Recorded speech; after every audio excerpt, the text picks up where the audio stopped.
Sean bienvenidos una vez más a este su espacio, a este su canal expositivo con Tulio Reyes Miranda, nuevamente realizando una entrega sobre el comentario de la Parshat de la semana que lleva por título la Parshat Noach. Esta es la Parshat o la porción de la Torá que estaremos estudiando durante esta semana, que corresponde a los capítulos 6, pasuk número 9, hasta culminar el capítulo 11 con el evento de la dispersión de los hombres, con la confusión de las lenguas en la Torre de Babel. Esta es toda la sección que estamos estudiando por esta semana, la Parshat Noach, ¿no? Que significa, bueno, Noé, ¿no? Como se entiende en castellano. Bueno, en esta ocasión, en esta entrega, quiero comentar sobre un pasuk, un pasaje, un texto sobre los famosos gigantes, quiénes son estos gigantes y los hijos de Dios que toman mujeres de entre las hijas de los hombres. Así que quiero ofrecer en esta ocasión que ustedes puedan conocer tres interpretaciones. Ustedes elegirán la que, según su análisis y criterio, se adecue más al contexto, pero yo no les voy a decir, crean en esto lo que yo opine o lo que yo piense, sencillamente les voy a dar tres propuestas de interpretación sobre este difícil pasaje. No es fácil lidiar con este pasaje. Sin embargo, bueno, vamos a trabajar con este tema. Entonces, ¿quiénes son los gigantes? ¿Ok? Y los famosos hijos de Dios que se mencionan en el capítulo 6, versículo 2 y versículo 4. Bueno, el pasaje en hebreo inicia de la siguiente manera. Dice, Vayehi hi jejel hadam. Sucedió que comenzaron o que comenzó el ser humano, Adam, el ser humano, el género humano, la Rov, a multiplicarse, ¿ok? A abundar, es lo que puede también significar la palabra Rov, a multiplicarse o abundar, al Penei Hadama, sobre la superficie de la tierra. Y luego menciona Uvanot Yuldu Lahem, e hijas nacieron para ellos. Parece ser que, de acuerdo a este pasuk, en el género humano, cuando comienza a abundar, a multiplicar sobre la superficie de la tierra, dice, hijas nacieron para ellos. Parece ser como que solamente mujeres y no hombres. No, lo que el texto está comunicando es que hubo una mayor proporción de mujeres, ¿ok? Que de hombres en este caso. Y luego entonces dice el texto aquí que genera cierto desconcierto, ¿no? Cuando dice, Vairu vene ha Elohim, y vieron, ¿ok? Los hijos de Dios, vene ha Elohim, vieron los hijos de Dios. Luego tenemos aquí la partícula que funciona como complemento directo, como objeto directo, partícula et, ¿ok? Vieron los hijos de Dios a Benot Hadam, a las hijas del género humano, a las hijas del ser humano, dice Kitova, que estaban hermosas, ¿ok? Que estaban bellas. Por tanto, he aquí que tomaron, ¿ok? Vayikehu, o Vayikhu, perdón, Vayikhu Lahem, y tomaron para ellos Nasim, mujeres, Mikol Asher Beharu, es decir, de todas las que eligieron, de todas las que eligieron. Es decir, que estos hijos de Dios tomaron, vieron a las hijas de los hombres que estaban hermosas, estaban bellas, y tomaron para ellos mujeres, eligiendo de todas ellas. Es decir, parece ser que no fue una sola, eran varias que ellos eligieron. Así que aquí está hablando de una poligamia. Ahora, luego en el pasuk número 3, que aquí yo no lo mencioné, ¿ok? No lo mencioné, pero sencillamente quería comentar lo que está yuxtapuesto de esto es la decisión del Eterno, la decisión, según el relato bíblico, la decisión del Eterno era darle fin a toda carne, dándole un tiempo de gracia de 120 años. Pero Él ha decidido el fin de toda carne a partir de esta acción de los hijos de Dios en relación a las hijas del ser humano. Esta acción es lo que desencadena entonces el juicio de Dios. Cuando dice, ya mi espíritu no va a contender, ya he tomado una determinación, ya el Eterno no va a estar si... O sea, cuando dice no contenderá mi espíritu, parece ser que el Eterno estaba en una lucha sobre qué decisión tomar, cómo juzgar estas acciones. Y lo que determina entonces la decisión del Eterno es esta acción de los Benei Elohim, de estos hijos de Dios, en tomar de entre ellas mujeres de entre las hijas del ser humano. Entonces luego dice el pasuk número 4, Hanefilin Hayu Baaretz, y estaban los Nefilín. Los Nefilín es lo que se traduce en las versiones castellanas como gigantes. Ya vamos a trabajar eso, vamos a verificar eso, de dónde viene esta idea de gigantes. Entonces, estaban los Nefilín Hayu Baaretz, ¿ok? Estaban los Hanefilín Hayu Baaretz, los Nefilín estaban en la tierra, dice, Vayamin Jahem, en aquellos días. Y luego dice, Vegan Hare Ken Asher, y también después que, dice, entraron, Yabou, es decir, después que vinieron, entraron, penetraron, ¿ok? Veneja Elohim, los hijos de Dios, el Venot Hadam, es decir, a las hijas de los hombres.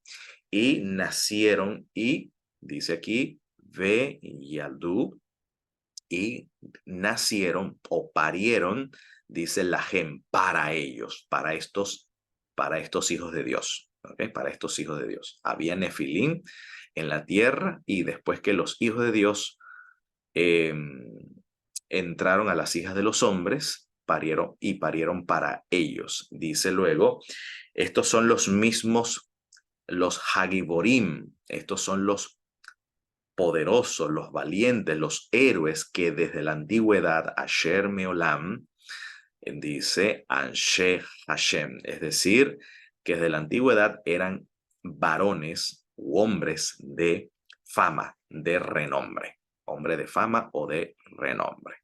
Entonces, bueno, vamos a explicar quiénes son estos hijos de Elohim que se unen a las hijas de los hombres. Bueno, hay tres propuestas de interpretación. La primera tiene que ver con esta indicación del texto hebreo que eh, parece indicar que estos hijos de Dios son diferentes por el artículo definido que cada sustantivo lleva. Por ejemplo, Beneja Elohim, los hijos de el poderoso, de el Dios, ¿ok? En contraste con las hijas de el género humano, Ha-Adam, del ser humano. Pareciera entonces que los hijos de Dios pertenecen a otra categoría ajena a la que no participa, en este caso, estas hijas de los hombres. Por eso, entonces, estas son algunas de las conclusiones donde dicen que estos Bene y Elohim eran ángeles caídos. Esta es la tesis más popular, tanto dentro de los círculos judíos como también en el cristianismo. Por ejemplo, uno de los que enseñan esta tesis es la Watchtower, por ejemplo, la Torre del Vigía, conocido como el Salón del Reino, o ya ustedes conocen, ¿no? Los testigos de Jota. Tienen esta postura, ¿no? Pero esta postura no es cristiana, esta postura es judía. Y quien introduce esta idea es precisamente es Flavio Josefo. Usted puede leer en el libro de Flavio Josefo, Antigüedades de los Judíos, en el tomo 1, especialmente el capítulo 3, en el primer párrafo. Esto es lo que dice aquí Flavio Josefo. Dice, la posteridad de Set siguió durante 7 generaciones considerando a Dios. ¿Okay? Set es el hijo que reemplaza, ya ustedes saben, a Abel, que es asesinado por Caín.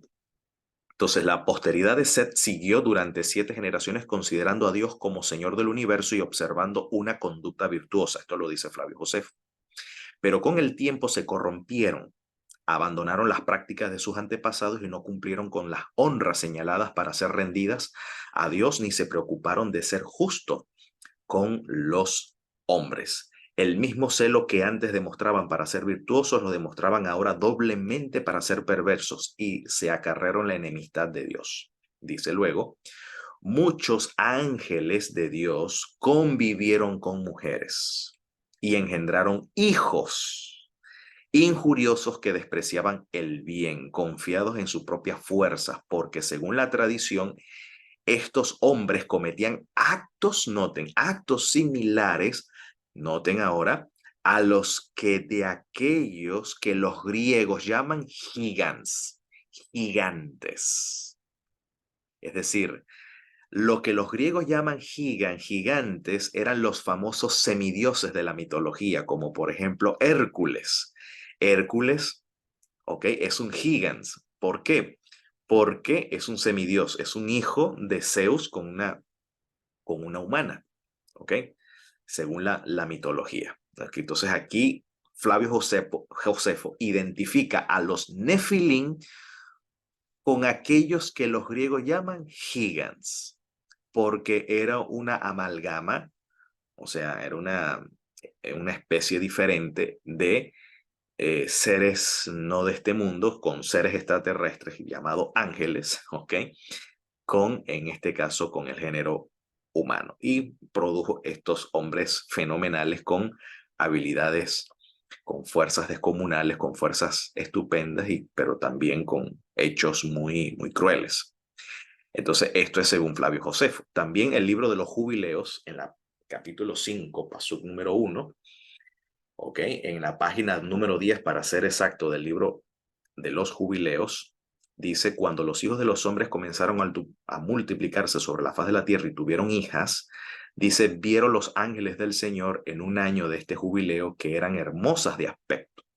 Tomaron por mujeres a los que eligieron entre ellas y les parieron hijos que fueron en este caso, los gigantes, los llamados en la Torá, los Nefilim. Esto es una tesis.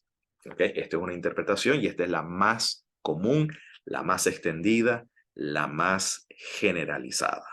¿Ok? Pero déjenme decirles que esta tesis es judía y que luego el cristianismo o la mayoría de las comunidades cristianas tomaron en este caso esta postura, ¿no? Sin analizar otros documentos que comentan al respecto, ¿ok? Porque hay documentos judíos que tienen otra opinión. La segunda opinión, que no es tan popular, no es tan popular, esta opinión es una opinión minoritaria, es que estos Benei Elohim eran los setitas. Setitas quiere decir los descendientes de Shet o de Set, que es el hijo de Adán y Java que reemplaza a Abel. Y para los que sostienen esta tesis, digamos, se basan en el contexto de Génesis 4, cuando se menciona allí que a Set dice Uleshet Gam Hu Yuldab Vem, es decir, ya a Set le nació también un hijo, ¿no? Le nació también un hijo y denominó o llamó su nombre, ¿ok? Vayikra et Shemo Enosh, y llamó su nombre Enos. En hebreo se dice Enosh. Ahora, y dice aquí que a partir de Enosh, Jujal, empezó Licró, empezó Licró a llamar Beshem Hashem o Beshem Adonai. Es decir, este fue el que comenzó a invocar o a llamar en el nombre del Señor. En el nombre del Señor. Es interesante que la palabra Enosh aparece en el Salmo 8, que dice que es el hombre para que de él te recuerdes o para que de él tengas memoria. La palabra es, no dice Ma Adam, no dice Adán, que es el hombre, Ma Adam, sino dice Ma Enosh. Y aquí Enosh se refiere a este tipo, al que tiene este prototipo de invocar a Hashem, invocar a Adonai, es decir, a aquellos que participan del monoteísmo hebreo. En este caso se le denomina un Enosh, Ma Enosh. Por eso, ¿por qué? Porque aquí en la Torah, a quien se le llama Enosh es a este hijo de Set que con quien inicia entonces los hombres a llamar o a invocar, en este caso, el nombre de Adonai. Es decir, con este Enosh es quien mantiene o preserva el linaje monoteísta. El linaje monoteísta. Ahora, pero ¿por qué a los hijos de Set se le llama hijos de Enosh, perdón, hijos de Dios? Porque también cabe entender que al pueblo de Israel, que era el pueblo de la alianza, era el pueblo del pacto, se le llama, según Deuteronomio 14:1, hijos del Eterno. Entonces, quiere decir que estos hijos de Set, estos setitas, ¿ok? Estos hijos de Set eran los que eran los que preservaron el monoteísmo manteniéndose dentro del pacto, dentro de la alianza, en no venerar, en no adorar a otro Dios, sino al Dios de, de Enosh, al que Enosh en este caso invocaba. Por eso entonces se llega a la conclusión que estos hijos de Dios, al unirse a las hijas de los hombres, significa que los hijos de Enosh, o en este caso los hijos de Set, estos hijos de Dios, violaron el pacto al unirse con mujeres que no veneraban al mismo Dios. ¿Okay? Es decir, estos hombres abandonaron el monoteísmo y se unieron pues al género idólatra, que eran en este caso los descendientes de Caín. Y esto generó entonces el juicio de Dios según esta tesis, según esta opinión. Pero entonces, ¿qué hacemos con el contexto de gigantes? ¿Ok? ¿Por qué? O cómo hacemos con aquella frase o con aquel sintagma que dice que estos hijos de Dios que se unieron a las hijas de los hombres eran hombres de renombre, ¿okay? Varones de renombre, y eso tiene una connotación que también la vamos en este caso a analizar.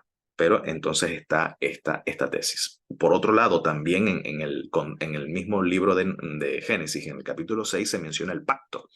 Por ejemplo, con Noah, que es el único hombre a quien el Eterno considera sadik, considera justo, el Eterno dice, constrúyete, yo establezco mi pacto contigo, por tanto, constrúyete un arca en el que vas a entrar tú, tu mujer, tus hijos y sus respectivas mujeres. Es decir, yo mantengo mi pacto. Allí por primera vez la Torá menciona el Brit, ¿ok? Menciona el pacto, el pacto del Eterno, en el cual el Eterno dice, yo mantengo mi pacto contigo.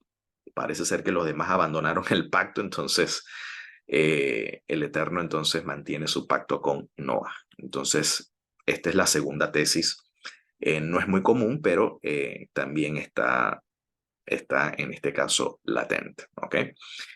Y esta otra tercera, que es la que está tomando hoy en día fuerza, ¿ok? Es la que está tomando fuerza. Y es que este concepto de Ha Elohim o Benei Ha Elohim representa en este caso la aristocracia de aquella época, es decir, los líderes, los gobernantes de aquella época. Y parece ser que, como esta es la que está tomando fuerza, parece encajar más con el contexto, ¿ok? Parece ser encajar más con el contexto. Ahora, Hay otras literaturas digamos, judías, aparte que las que leímos, como la de Flavio Josefo y el libro de Jubileos.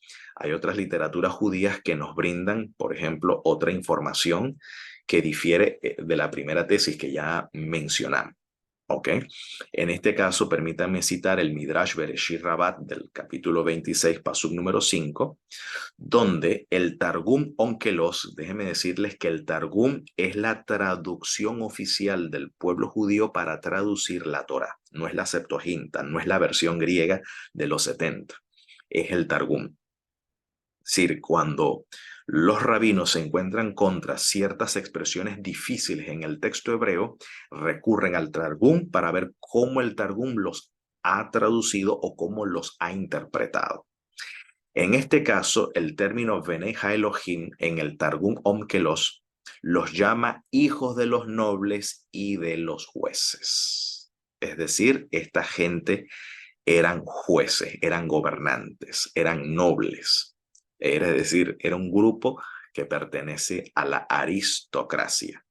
Incluso hay una versión griega llamada versión griega de Symmachus, donde traduce este término hebreo, Benei Elohim, como los hijos de los reyes y, en este caso, y señores. Hijos de los reyes y, en este caso, señores. Ahora bien, esto no está del todo descontextualizado porque en el Salmo 82, y aquí podemos nosotros aclarar, pero ¿por qué se le llama a estos jueces hijos de Dios?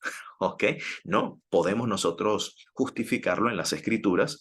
Por ejemplo, el Salmo 82, el Salmo entero. El Salmo 82 nos dice, Dios, es decir, Elohim, el poderoso, está en la congregación de dioses y en medio de los dioses juzga. En realidad dice Elohim, Dios, en este caso la plenitud de la deidad, Hashem, Adonai, ¿no? Elohim aquí se refiere a Adonai. Elohim está en la congregación de dioses. No sé por qué dice congregación de dioses cuando en hebreo la palabra no utiliza el sustantivo plural Elohim, sino el sustantivo singular el, es decir, en la congregación de Dios. Dice Baedat el, así dice, no Elohim. Es decir, Elohim, Hashem, está en la congregación de él. ¿Ok? Baedat él, en la congregación de Dios. Y dice, y en medio de los jueces, Elohim juzga. Aquí sí es plural. ¿Ok? Aquí sí es un sustantivo plural. En medio de Elohim, de los dioses, juzga. ¿Quiénes son estos Elohim? Que también se le llama la Baedat el, la congregación de Dios. Entonces aquí tenemos un Elohim, que es Adonai Hashem, que juzga en medio de otros Elohim. Entonces, ¿quiénes son estos Elohim o esta congregación de él, que también se le llama Elohim? Bueno, dice en medio de los Elohim juzga, son jueces. Son jueces, porque el término Elohim, el sintagma Elohim como sustantivo plural de él o Eloa, se refiere se le denomina a quienes ejercen autoridad con juicio y justicia.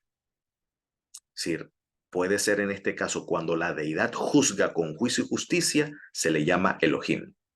Cuando un ángel ejerce autoridad con juicio y justicia, se le llama Elohim.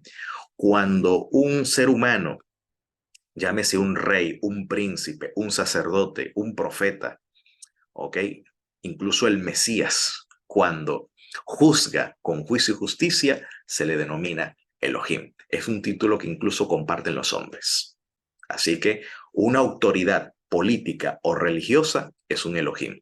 Así que el Papa, ¿ok? Aunque algunos se escandalizan. Bueno, claro, el Papa por otras razones, pero el Papa, el patriarca, presidente de alguna conferencia, un presidente de junta, un presidente de campo, como se le denomina en las iglesias, es un Elohim, porque es una figura de autoridad. Entonces, para los antiguos, a esas personas se le llamaban Elohim o Benei Elohim, hijos de Dios. Entonces, dice aquí, ¿hasta cuándo juzgáis injustamente y rostro de pecadores aceptáis? Es decir, que estos Elohim no están juzgando con juicio y justicia. Dice, juzguen al huérfano, al menesteroso, al humilde, al pobre, justifiquen. Note que aquí en el hebreo, justificar significa hacer según la sedaká, hacer según la justicia. ¿Cómo? Librando al pobre, salvando al pobre y al menesteroso, librándolo de manos del pecador. Dice, no han conocido ni entendido, en tinieblas andan, movidos serán todos los fundamentos de la tierra. Yo dije, dice Elohim Atá, dioses son ustedes. ¿Ok? Elohim son ustedes. Y dice, Uvene Elión, e hijos del Ser Supremo o hijos del Altísimo. Entonces, a estos Elohim los llama Venei Elión. ¿Y quiénes son estos Venei Elión o estos Elohim? Son jueces. Y noten, a estos Elohim, a estos Benei Elión dice, vosotros empero, ahora como hombres morirán y como uno de los príncipes caerán. Es decir, que estos Elohim son hombres. Estos Benei Elión son seres humanos. ¿Eh? Pero son seres humanos que ejercen el mishpat, ejercen el juicio y que se espera que de ellos juzguen con el debido proceso, juzguen con sedaká, con justicia. Entonces, ahora, cuando los jueces, cuando en la tierra hay caos, hay desorden social, político, moral, donde los jueces no intervienen o no hacen según la justicia, no hacen el mishpat tzedek, ¿ok? Entonces, ahí es donde el Eterno interviene a poner orden.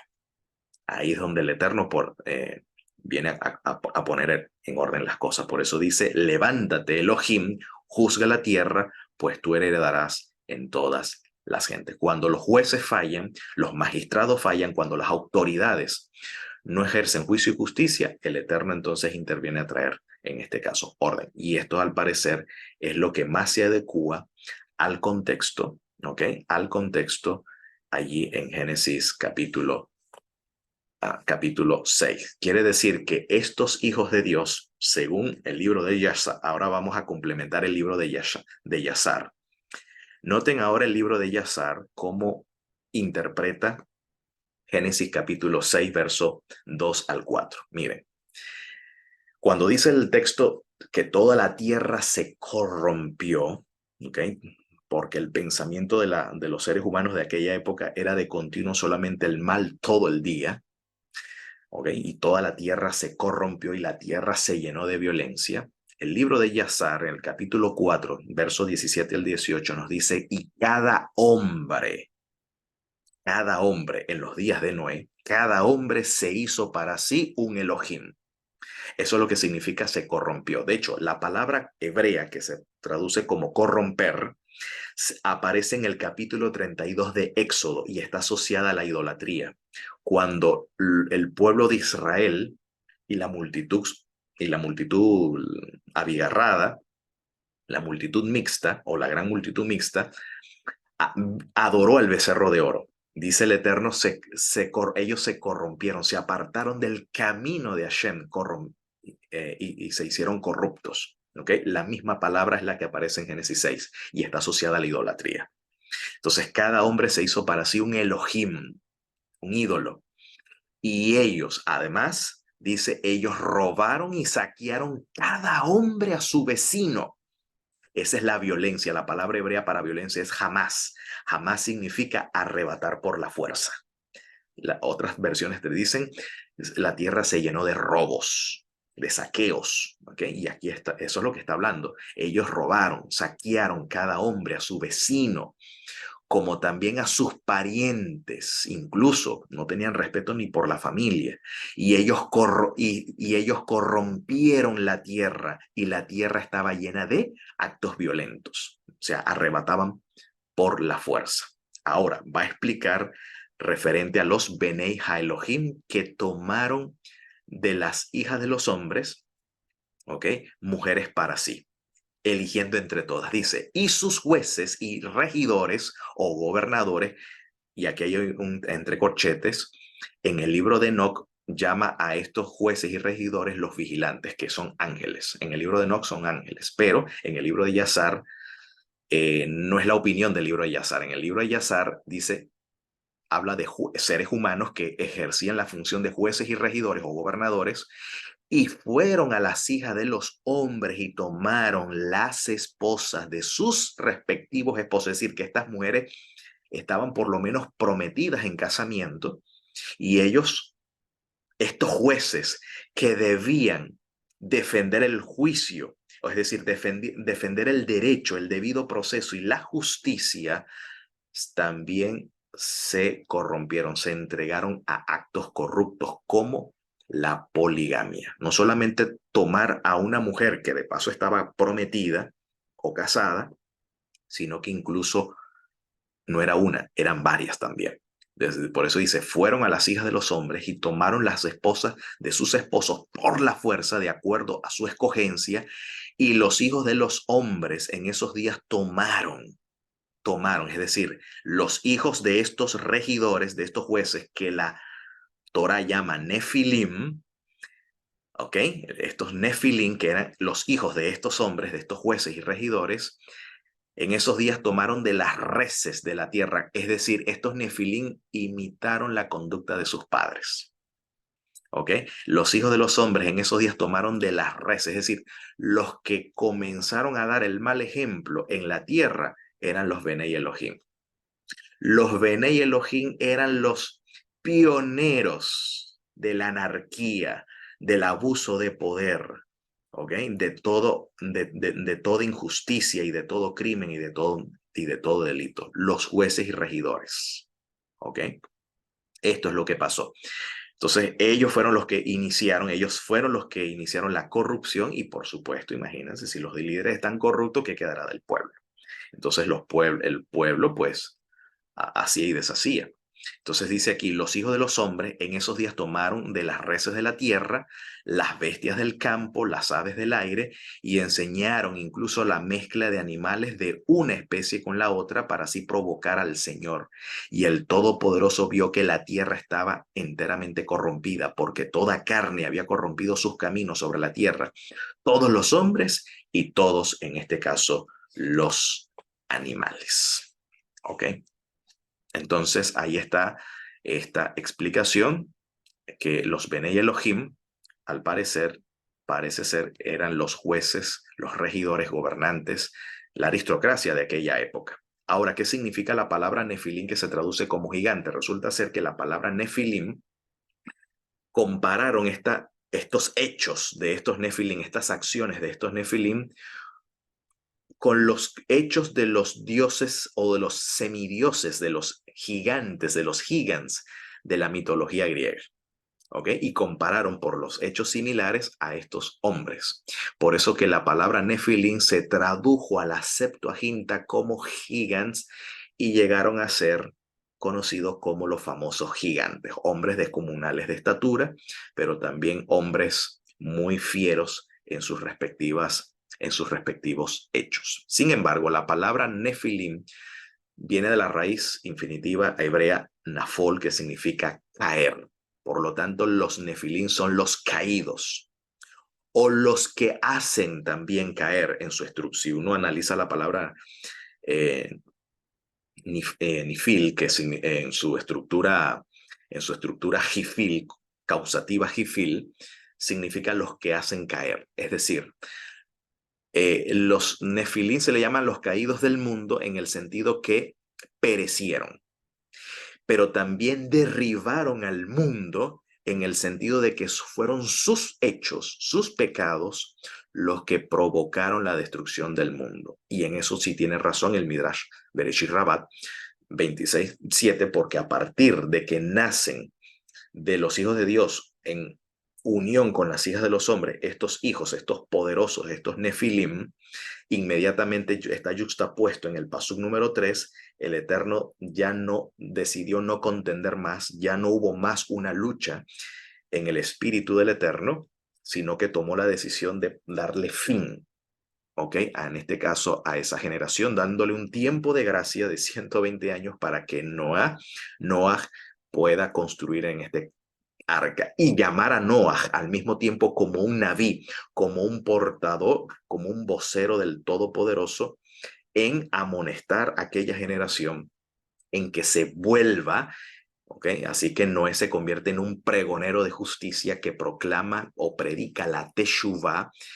¿Okay? La justicia también, entiéndase, es la prédica de la Teshuvah, del volverse de la injusticia, del volverse de la idolatría, volverse en este caso del pecado. Pero lamentablemente no sucedió así. Por eso entonces la Torah habla en contraste de estos hechos, de estos Benei Elohim, que posiblemente pudieron ser entre esos Benei Elohim, como menciona Flavio Josefo, pudieron ser los descendientes de Set, porque Flavio Josefo registra que muchos de los descendientes de Set que practicaron la virtud y la justicia, posteriormente se corrompieron. Posiblemente estos magistrados pudieron haber sido los hijos de Set.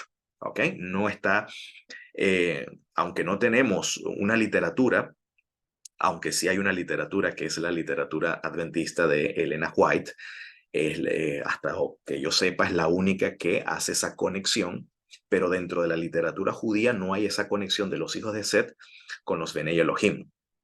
Pero sí menciona Flavio Josefo que los hijos de Set, ok, en su gran mayoría fueron hombres virtuosos, pero que luego se apartaron de la senda de la justicia, ok, salvo un remanente que quedó, como lo era Noah, como lo era Matusalén, como lo era Enoch, y el resto de los hijos de Set que aquí en la Torah, en este caso, se menciona. Ahora noten el contraste. Noah en nuestra parsha recibió un título bastante peculiar. ¿Cómo se le llama Noah? Se le llama Ish Sadik Tamim. Sadik Tamim significa justo e íntegro o perfecto. Dice, ¿qué querrá decirnos la Torah con este título? Este es un comentario de la parsha que se llama Alturas de mi pueblo. Un rabino hace este comentario y dice, esta parsha se divide en dos partes, esto es interesante. La primera habla sobre la generación que vivió el diluvio, o sea, o antes del diluvio, que se caracterizaba por irrespetar al compañero, ya que robaban, cometían adulterio o específicamente poligamia y asesinaban. Por eso dice que la tierra se llenó de Hamas. ¿Okay? De hecho, es curioso que ese término es muy parecido a un grupo terrorista que por ahí anda rondando. Es decir, gente que comete actos violentos, ¿ok? Que arrebatan con violencia. Pero la segunda parte habla sobre la generación de la Torre de Babel, la que se caracterizó no por estas mismas prácticas de la generación antediluviana, pero sí por rebelarse contra el Eterno y luchar contra su grandeza. Es decir, ¿qué intenta el comentarista según su apreciación, según su aporte en esta lectura? Que Noah vivió en ambas épocas. Mientras vivió en la generación del irrespeto y de la injusticia, él precisamente se comportaba con Sedaká. Por eso se le calificó como una persona sadik, o sea, uno que hace Sedaká, como dice la Biblia, como dice Primera de Juan. Dice, todo el que hace Sedaká, el que hace justicia, es sadik. Y cuando vivió en la generación de la rebeldía contra Shem, es decir, abandonaron el monoteísmo, ¿ok? Se le llamó Tam, es decir, perfecto, íntegro. Tal como dice el Pasuk, Tamim Tihye In Hashem Eloheja, perfecto serás con el Eterno tu Dios. Esta cita que está mencionando acá el autor de Deuteronomio 18 lo está utilizando en el contexto de que Israel no debe practicar las prácticas de las naciones como consultar a divinos, es decir, las prácticas ocultistas, ir a los astrólogos, a los brujos, a los hechiceros, porque eso está asociado también a la idolatría. ¿Okay? Entonces, aquí ser tam significa mantener el monoteísmo. ¿Okay? Mantener la fe monoteísta. De hecho, dicho sea de paso, esa es la exigencia que el Eterno le invita a Abraham en el capítulo 17 cuando le dice, yo soy el Shaddai. Dice, encamínate hacia mi rostro y serás tamim. ¿Ok? Serás perfecto, serás completo, serás íntegro. Es decir, apartarse de todas aquellas concepciones teosóficas o teológicas respecto a las deidades que en aquella época, en este caso, se tenía. Entonces vemos que Noah, es decir, vemos que las palabras justo y perfecto significa, lo que quiere decir justo, sadik y tamín, lo que quiere decir es que tamín en respecto a Dios, completo para con su Dios, pero sadik respecto a su actuar en relación al género humano. ¿Ok?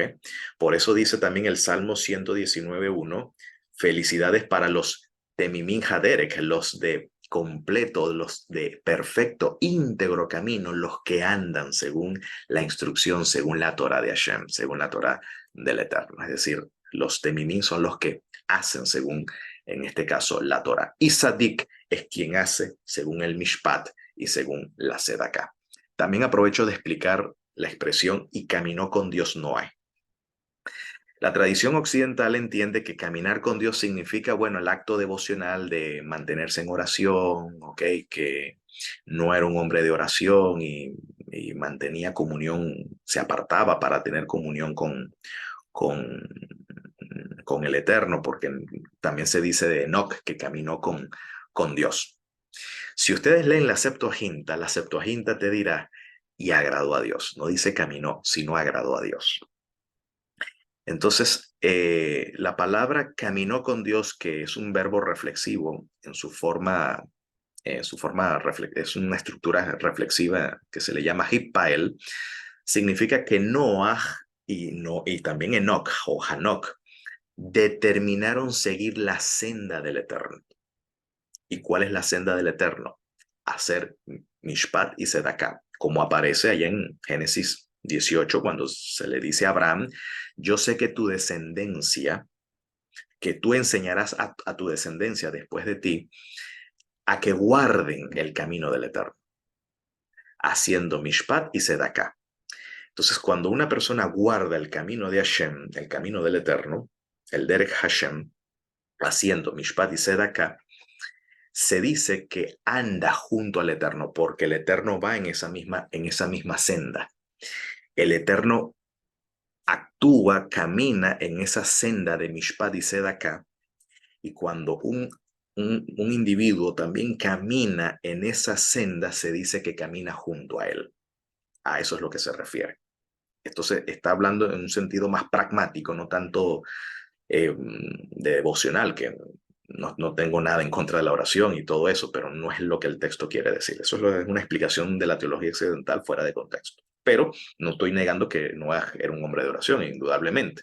Pero caminar con el Eterno se refiere a eso, se refiere a que agradó a Dios. Es decir, que seguía la senda del Eterno, haciendo Mishpat y haciendo, en este caso, Sedaká. En ese sentido, quien hace así, camina junto, en la misma dirección en la que camina, en este caso, el Eterno. Así que aprovechamos ahí de explicar lo que quiere decir ese pasuk. Así que en resumen, en síntesis, en síntesis, a estos nefilim también se le llama varones de renombre. ¿Qué quiere decir la expresión varones de renombre? Bueno, ya explicamos lo que quiere decir nefilim. Nos falta explicar entonces la expresión varones de renombre que quedó pendiente. Bueno, es interesante, creo que aquí no lo olvidé, aquí guardarlo, no lo mencioné, pero aprovecho. La palabra varones de renombre, que significa Nese Hashem o Nese Shem, aparece también en Números, capítulo 16, es interesante, en relación a los 250 levitas que se levantaron allá en la rebelión de Coré.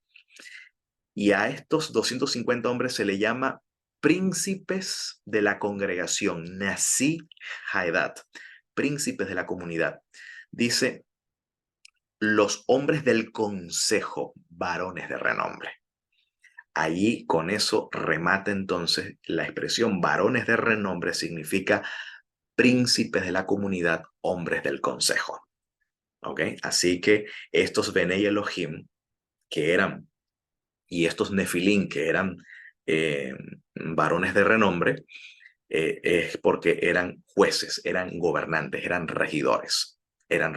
Y por eso entonces esta exégesis o esta interpretación encaja más según, en este caso, el contexto. Ahora, la perla de este comentario y es ¿dónde está el Mesías en todo esto? Bueno, eso es lo más importante en el comentario, ¿dónde está el Mesías aquí revelado? Bueno, en Génesis 6:14 nos dice, ahí aparece la instrucción del Eterno para Noah cuando le dice, Hacé leja teiba, haz para ti un arca, ¿ok? Y la harás de Atse gofer, madera o de leño de gofer, en algunas traducciones de acacia. Ahora, esta madera de gofer, que es con la misma madera con la que se construye el Mishkan, es el mismo material con que se construye el tabernáculo en el desierto, el Mishkan, es la misma madera que, ok, y fíjense la conexión entre la teiba y el santuario, ok, es decir, porque es el mismo material. Pero dice que a este material, a esta arca, a esta teiba, a esta barca, se le debía cubrir. La palabra cubrir en el hebreo es bejafartá.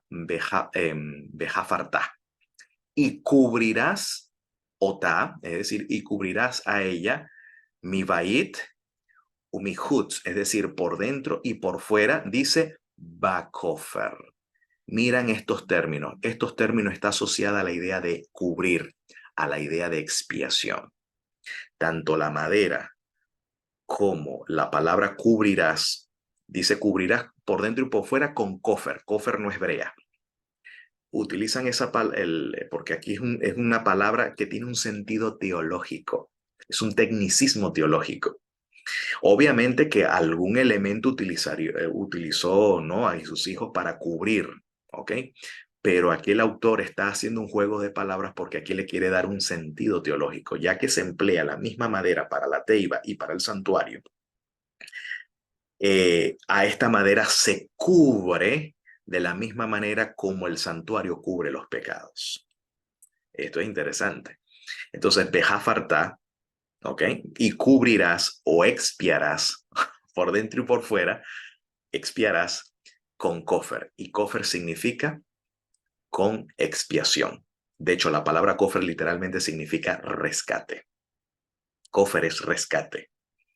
¿Dónde aparece la palabra kofer como rescate? Leamos Isaías 43:3. Uno, si lo lee en español, no se va a dar cuenta ni a tiros, ¿no? Por eso insisto la importancia de acercarnos a los idiomas bíblicos porque es mucho más rico leer el texto así, tener la información de primera mano. Entonces dice el texto, Ki ani Hashem Eloheija, yo soy el eterno tu Dios, ¿ok? Kedosh Israel, santo de Israel, Moshieja, es decir, tu salvador, Natati. En qué sentido Hashem es nuestro salvador? Porque dice, Natati, Kaferja, dice, di, rescate. La palabra kaferja significa di por tu rescate. Por tu rescate. Es la misma palabra kofer. Di por tu rescate a Mitzrayim, a Egipto, a Cush y a Seba. Dice tajete, tajeteja, es decir, tajeteja, en tu lugar o por tu lugar, por ti. Es decir, di por tu rescate a Egipto, a Cush y a Seba en tu lugar. Entonces, ¿qué es kofer? Kofer es la expiación que se lleva a cabo por medio de un rescate. Cuando alguien, o en este caso en Isaías, Egipto, Cus y Seba, toman el lugar de Israel. ¿Ok? Toma el lugar de Israel. Es decir, cuando alguien toma el lugar del otro. Eso es kofer. Eso es rescate. Y allí se hace jafartá, ahí se cubre, ahí se hace expiación.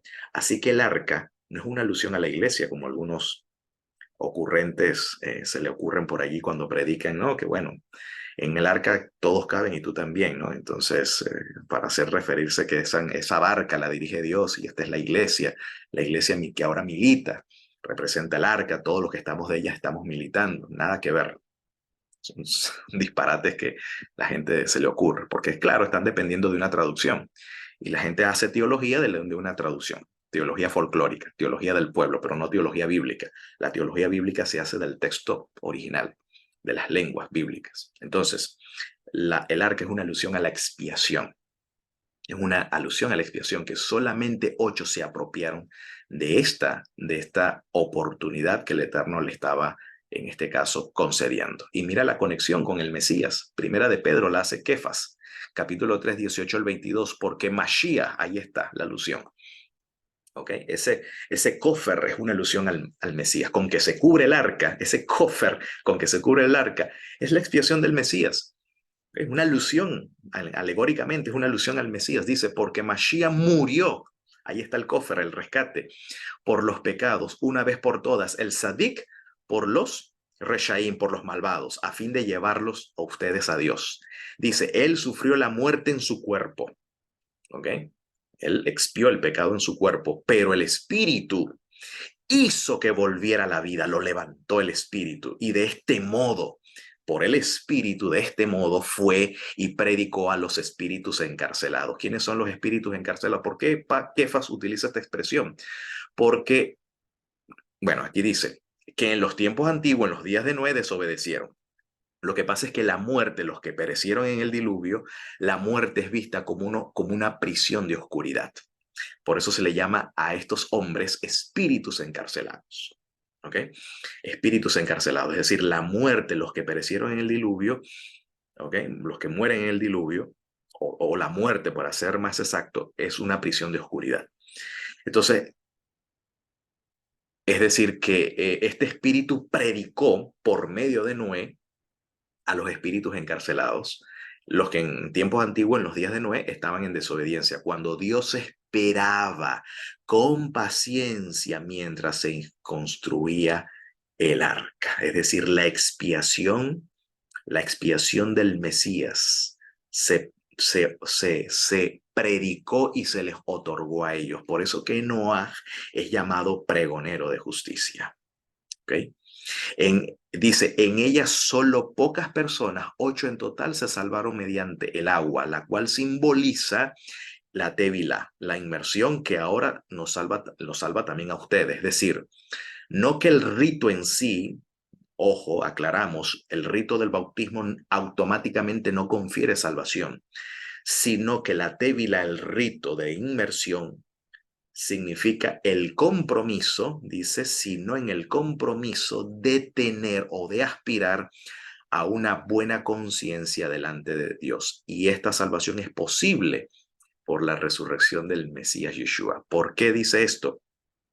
Porque como fue el mismo espíritu que levantó a Yeshua de entre los muertos, es el mismo espíritu que viene a nuestra vida a regenerarnos, a renovarnos para aspirar a una buena conciencia delante de Dios, del cual el rito del agua representa. En este caso, como dice el profeta Ezequiel, esparciré sobre ustedes agua limpia de vuestras inmundicias y vuestros ídolos os limpiaré. ¿A qué está refiriéndose?